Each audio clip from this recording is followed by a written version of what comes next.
여호와께 감사하라.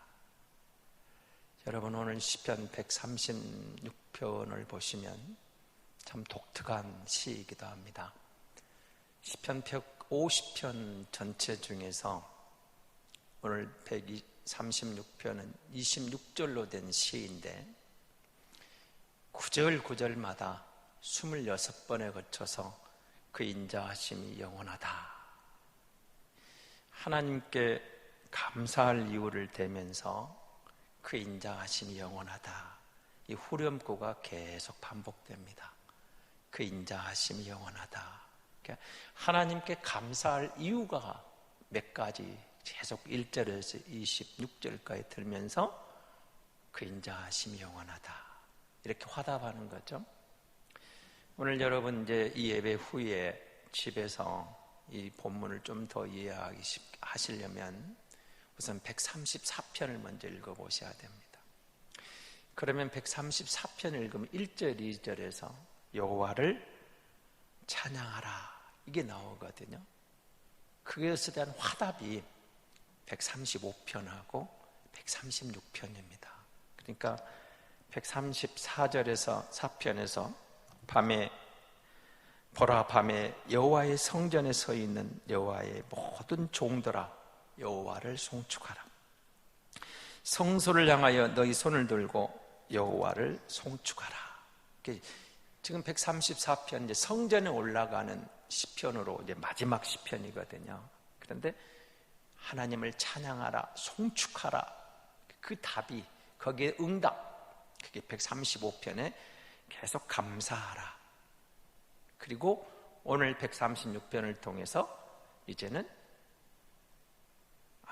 135편에서 찬양하라, 그리고 136편을 통해서 감사하라, 이렇게 나오는 거거든요. 그러니까 여러분, 하나님께 우리가 찬양한다, 감사한다, 우리가 누가 할 수 있느냐 하는 거죠.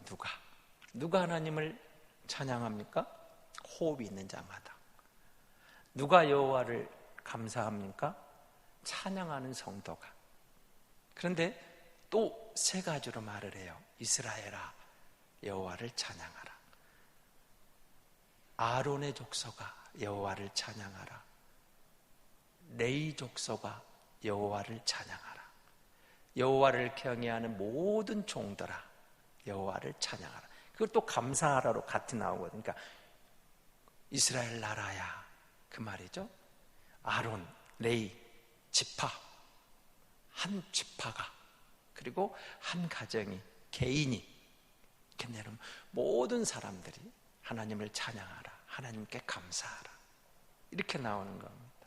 그래서 그러면 오늘 우리가 이제 전반기를 보내고 수확의 기쁨, 첫 수확을 거둬들이면서 하나님께 맥주감사절을 지키면서 여호와께 감사하라. 오늘 여러분 1, 2, 3절에 보시면은 찬양하는 이야기, 또 다시 감사하죠. 감사하라 하면서 이렇게 여호와께 감사하라, 하나님께 감사하라, 주께 감사하라, 이렇게 감사하는 것이 여호와의 인자하심을 인하여 감사하는데 앞에 조건이 또 나오죠. 그러면서 다시 말하면 모든 인자하심의 근원이신 하나님께 찬양하라, 하나님께 감사하라, 그런 뜻입니다. 그러니까 여러분 135편하고 136편을 교차해 보시면 찬양이라는 의미와 감사라는 의미를 같이 교차해 쓰고 있거든요. 찬양하는 성도가 감사할 수 있고 감사하는 성도에게서 진정한 찬양이 나온다는 겁니다. 그러니까 감사 없는 찬송계, 제가 늘 여러분이 강조드린 게 있죠. 노래 잘한다고 찬양이 아니라고 그랬습니다. 호흡이 있는 자, 새 생명을 얻은, 그래서 진실로 하나님의 은혜에 감사하는 사람에게서 나오는 그의 고백, 그게 진정한 찬양. 그 찬양이 어떤 찬양? 하나님의 은혜에 대한 감사함이 우러나오는 찬양.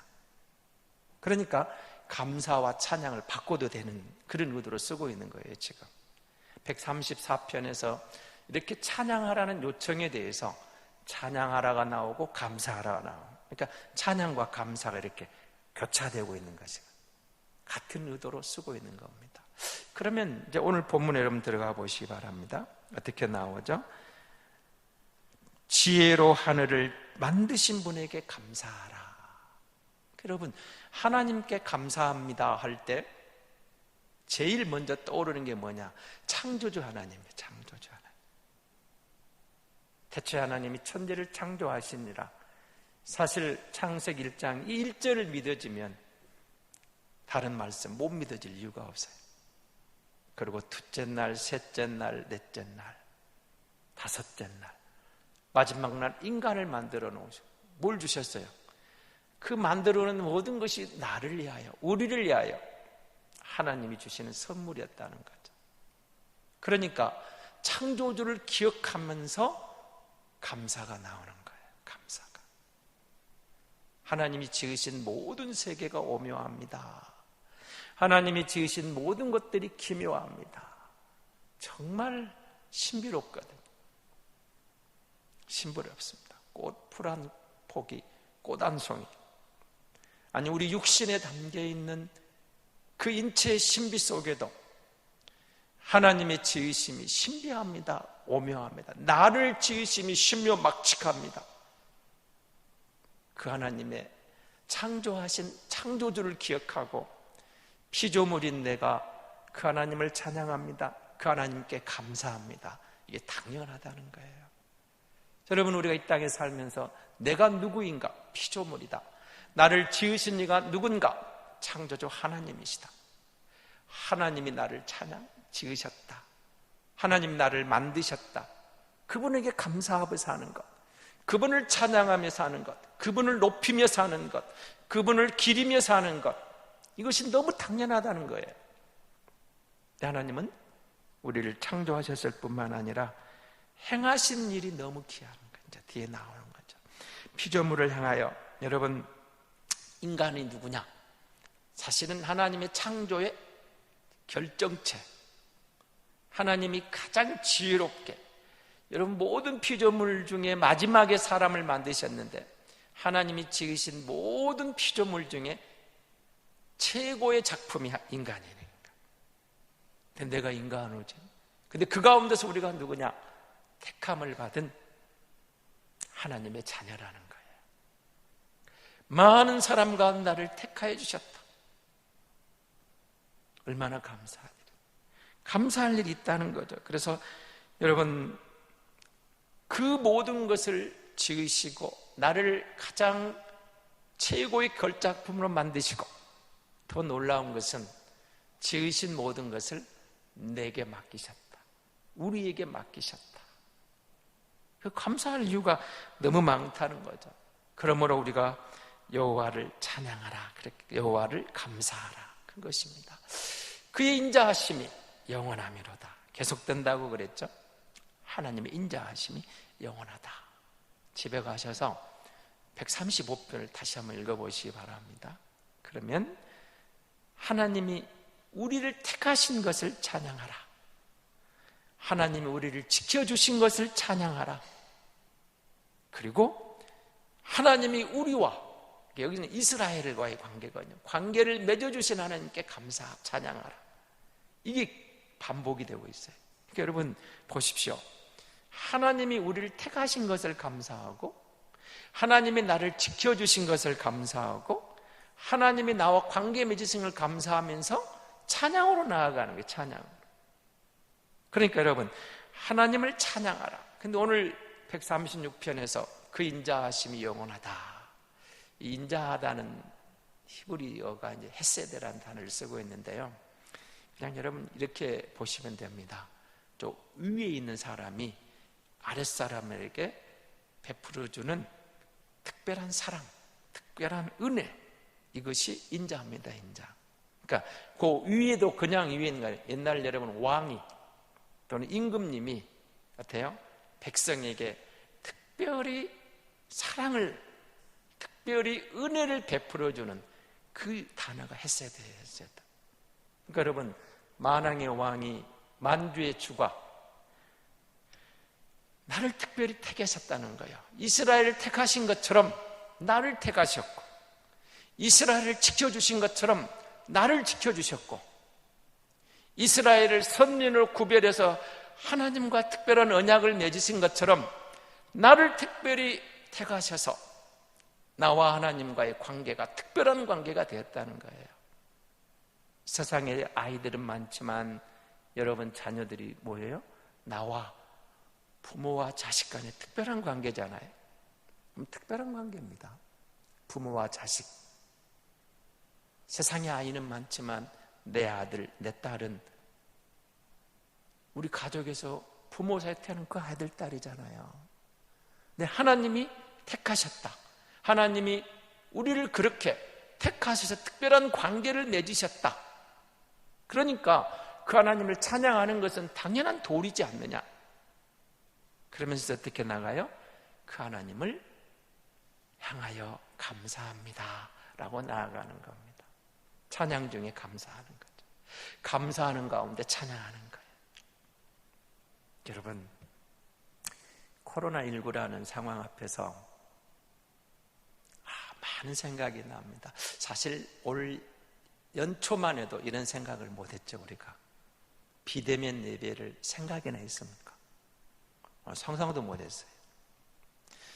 그리고 여러분, 그래도 거리 두기를 하면서 1부 예배를 드리고 2부 예배를 드리면서 이제는 점점 안정되고 곧 오겠지, 정상 예배로 회복되겠지 그랬는데 다시 광주가 이렇게 확대될 줄은 또 몰랐어요. 여러분, 우리가 한 치 앞을 모릅니다. 내일 일을 모르는 인생입니다. 그런데 시는 이렇게 말하는 겁니다. 우리가 누구냐? 하나님 우리를 지으신 분이고 그 하나님 우리를 지키시는 분이고 하나님과 우리 사이는 특별한 관계다. 찬양할 이유가 있다. 감사할 이유가 있다. 그렇게 말하는 겁니다. 감사하는 가운데 하나님의 섭리를, 뜻을 우리가 이해되는 그 시간, 그 순간이 오게 될 줄로 믿습니다. 그럼 여러분 11절을 한번 보시기 바랍니다. 오늘 본문 11절은 같이 한번 읽어보겠습니다. 이스라엘을 그들 중에서 인도하여 내신 이에게 감사하라. 그 인자하심이 영원하미로다. 여러분, 구약 성경에서 이제 이스라엘의 항상 결정적인 순간에 나오는 게 이게 이 말씀이죠. 이건 뭐죠? 출애굽입니다. 출애굽. 우리를 애굽에서 건져내신 하나님, 그리고 우리를 광야길을 인도해 가신 하나님. 그러니까 지금 하나님께 감사를 해요. 창조주 하나님을 감사하고 그 다음 나온 게 뭐예요? 그 하나님이 우리와 특별한 관계를 만드셔서 맺으셔서 우리를 구출해내시고 우리를 인도해 주신 하나님을 생각하니까 감사합니다, 그렇게 나오는 거예요. 감사합니다. 하나님께서 창조 사역을 하셨을 뿐만 아니라 만들어 놓은 그 피조물들을 관리하시는데 그 가운데 특별히 우리를 기억하셔서 섭리하시고 인도해 가시는 하나님인 것을 생각할 때마다 감사할 이유가 있다는 것. 그래서 범사에 감사하라. 사실 범사에 감사하라는 말은 세상 사람들은 이해를 못해요. 이해 못합니다. 예수님은 우리에게도 종종 범사에 감사하란 말이 실감나지 않을 때가 많죠. 근데 범사에 감사하라는 것도 그 감사 가운데 오는 게 있거든요. 여러분, 우리 마음밭이 감사하는 마음으로 바뀔 때, 어떤 선생님이 학업을 마치면서 제자들을 데리고 이렇게 그 잡초가 우거진 들판으로 나가서 이렇게 질문을 했답니다. 얘들아, 이 풀을, 잡초를 다 제거하는 방법이 어떤 게 있겠느냐? 그러니까 제자들이 이런저런 이야기를 하면, 예, 갈아 엎으면 될 것 같습니다. 풀을 다 베버리죠. 다 뽑아버리죠. 나중에 다 태워버리죠. 다양한 이야기가 나왔습니다. 이 선생님이, 그럼 얘들아, 너희가 그 다양한 방법을 한번 생각을 해보고 고민해보고 1년 후에 여기서 다시 만나자, 그렇게 답을 주고, 만약에 답을 찾으면 오지 말고 뭔가 답을 못 찾거든 1년 후에 반드시 여기 다시 만나자, 이렇게 말을 했답니다. 그래서 1년 후에 보니까 제자들이 몰려왔는데 선생님이 안 왔어요. 그리고 거기에 간판 하나가 붙어 있었습니다. 근데 그 주변을 둘러보니까 풀밭 다 사라지고 곡식이 자라고 있었습니다. 이렇게 적어놨습니다. 잡초를 제거하는 가장 좋은 방법은 그곳에 곡식이 자라게 하는 것이다. 너희 마음밭에 온갖 잡초가 무성할 때 인간은 쓸모없는 존재로, 해로운 존재밖에 되지 않지만 너희 밭에, 마음밭에 잡초를 제거하면 이렇게 황금밭이 되는 것이다. 그럼 마음의 잡초를 제거하는 게 뭐겠어요?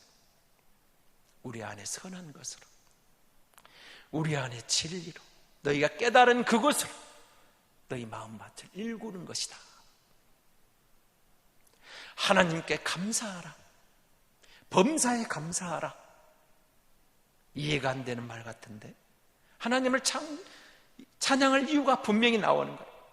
지으신 하나님, 나를 이끌어 가신, 지켜주신 하나님, 나와 특별한 관계를 맺으신 하나님을 찬양하면서 보니까 감사할 이유가 있는 거예요. 우리 마음밭에 그 감사의 마음밭을 일궜더니 모든 마음의 잡초, 불평, 불만, 원망, 실망, 좌절, 낙심, 탐욕, 정욕, 인간의 야망, 이기적인 것들, 안 좋은 것들이 여러분 감사하는 가운데 사라지더라고요. 선한 열매를, 여호와께 감사하라. 나를 지으신 분을 생각한 거예요. 나를 지켜주신 하나님을 생각한 거예요. 어려울 때죠. 여러분, 이 순간 힘들지 않은 사람은 글쎄요, 극소수일 것 같아요. 대부분 다 어느 나라만 아니고 전 세계가 모든 사람이 힘든 시기에 우리가 직면해 있습니다. 그런데 우리는 누구냐? 하나님이 지으신 피조물이다. 하나님 나를 특별히 택했다. 우리는 누구냐? 지난 나의 삶을 돌아보니까, 여러분의 인생 지난 과거를 돌아보십시오. 하나님의 은혜의 은총이, 그 은총이, 그 은혜가 내게 임했던 순간들이 반드시 있습니다. 지금 내가 주님을 고백하고 주님을 의지하고 나가는 근거가 되었던, 엊그제 어느 그 의사 부부를 만나서, 저희 성도들은 아닙니다, 부부 집사인데 남편이 이런 고백을 했습니다. 아내가 믿음이 좋은데 남편이 예술을 합니다. 근데 어느 날 아내가 캄보디아로 우르보송사를 떠나자는 거예요. 내키지 않았지만 따라갑니다. 약 1년 반 캄보디아에서 대한민국에서의 모든 기득권을 포기하고 섬기다가 이 남편이 거기서 예수를 만납니다. 그러면서 이렇게 말합니다. 하나님이 계신 것을 이제 알았습니다. 그리고 내가 내 야망, 내 꿈만을 위해서 사는 게 아니라 내가 나를 통해서 하나님의 영광을 드러내야 할 이유도 이제 알았습니다. 그래서 이 부부가 하나님께 다시 돌아와서 이제 병원을 근무하는데, 아내는 아예 근무할 생각을 안 해요. 매년 그냥 준비해가지고 의료봉사 떠나고, 그러다 또 남편하고 가고, 그러면서 그것이 너무 즐겁다는 거예요. 이전에는 못 느꼈는데 이제는 아내가 이해되고, 오히려 남편이 더 적극적으로 후원해주고 참여해주면서 주를 만나고 보니까, 하나님이 계시구나, 하나님의 은혜구나, 하나님이 나를 지켜주시는구나.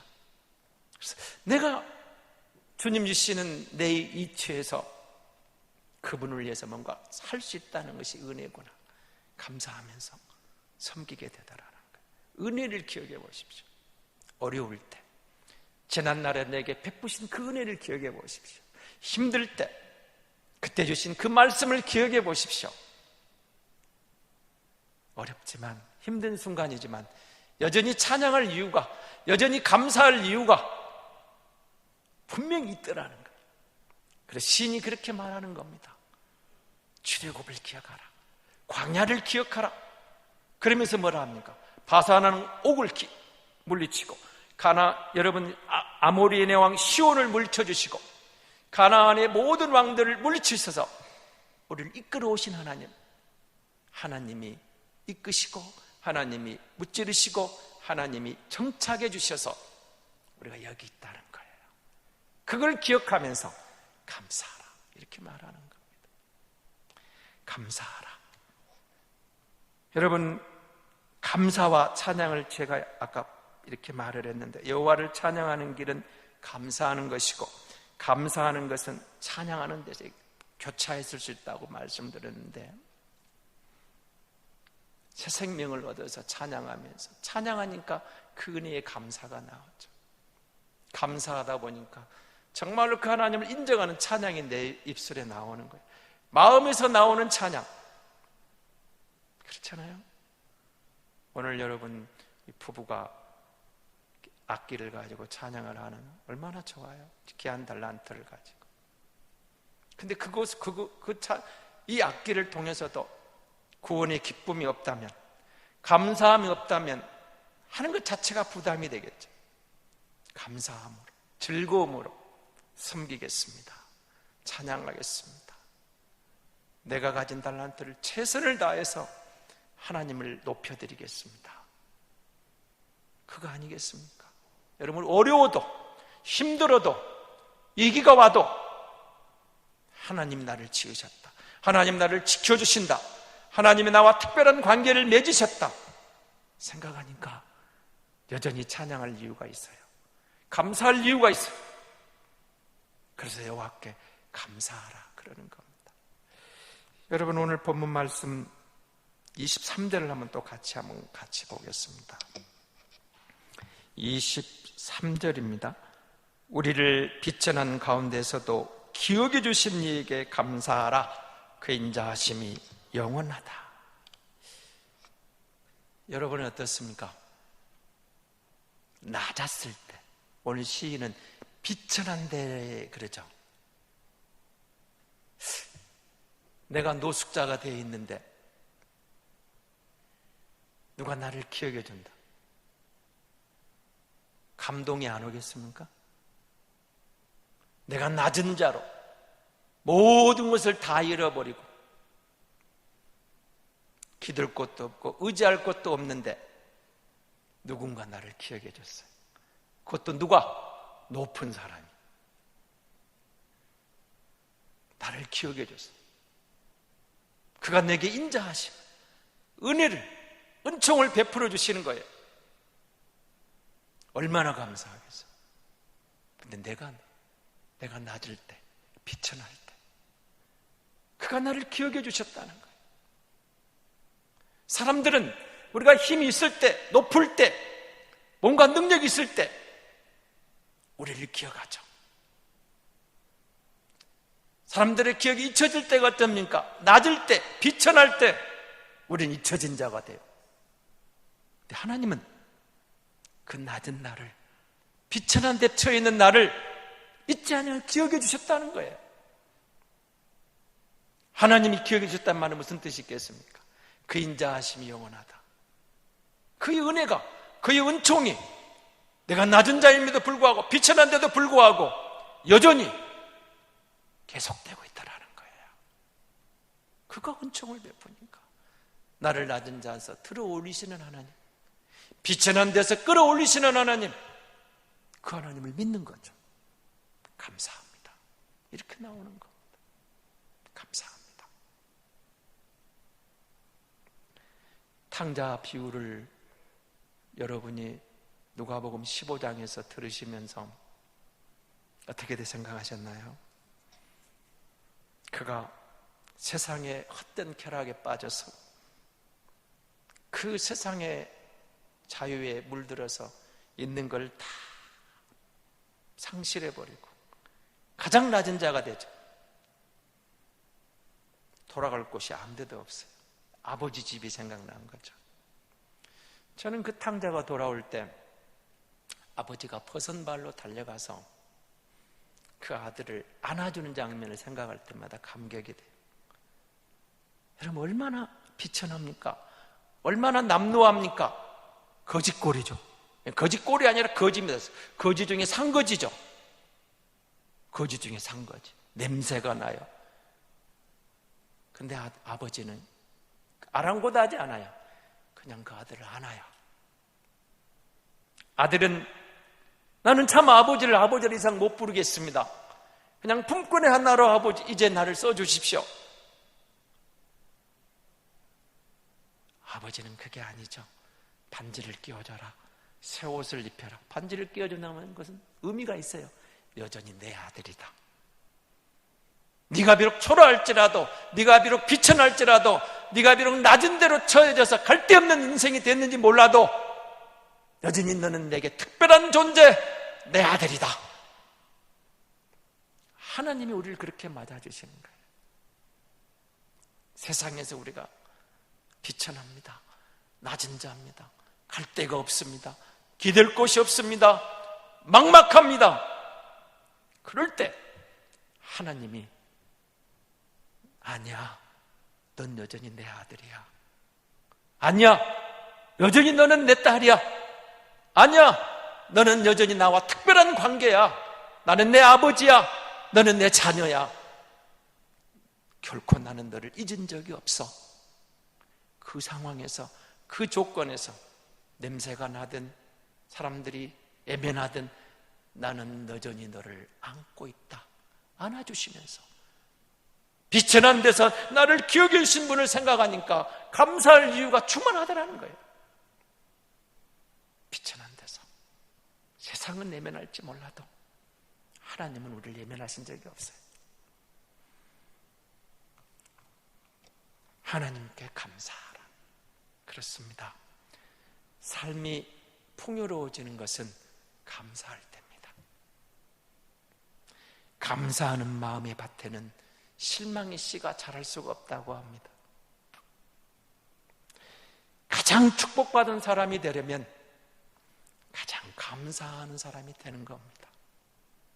어렵지만 힘들지만 감사하면서 합시다. 여호와께 감사하라.